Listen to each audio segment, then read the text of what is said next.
గత 20 సంవత్సరాలుగా AVP NSS విద్యార్థుల వాలంటీర్లను కలిసి మేము పర్యావరణ పరిరక్షణలో ముందుంటున్నాము. ఇందులో భాగంగా ఈ గణేష్ చతుర్థి పర్యావరణహితంగా చేసుకోవాలని, పర్యావరణ ఫ్రెండ్లీగా చేసుకోవాలనే ఉద్దేశంతో మేము ర్యాలీ తీస్తున్నాం. మట్టి వినాయకులే వద్దు, పీఓపీ వద్దు అనే స్లోగన్తో మనం ముందు జరుగుతుంటాం. కూడా అది గత 20 సంవత్సరాల దీని మీద అవగాహన చదువుతూ నిర్మిస్తున్నాం, ర్యాలీలు కూడా నిర్వహిస్తున్నాం. కాబట్టి ఏంటంటే పబ్లిక్ని మేము కోరుతున్నది అంటే వినాయకుడు అంటేనే ప్రకృతి, ప్రకృతి అంటేనే వినాయకుడు. దయచేసి మన అందరినీ మీకు కోరేది ఏంటంటే వినాయకుడు సహజసిద్ధంగా లభించే పూలు, పుష్పాలు, పత్రాలతోనే మనం పూజిస్తాము.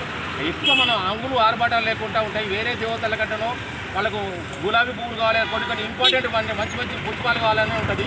వినాయకుడు మాత్రం సహజసిద్ధంగా అంటే గరిక పోసగా చాలు, భక్తి ప్రధానం అనే కాన్సెప్ట్తోనే మనం వినాయక చవితి నడుస్తుంది. దయచేసి అన్ని విఘ్నాలకు అధిపతి గణపతుడు కాబట్టి మీరు భక్తి శ్రద్ధలే ఇంపార్టెంట్ అయినప్పుడు మీరు భక్తి శ్రద్ధతో కనుక పూజిస్తే డిఫరెంట్గా మనకు మంచి జరుగుతుంది.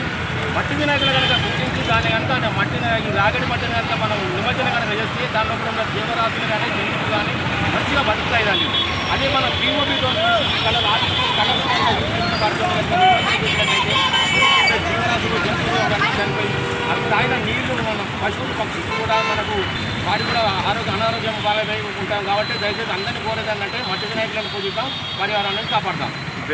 Srinivasarao NSS program officer.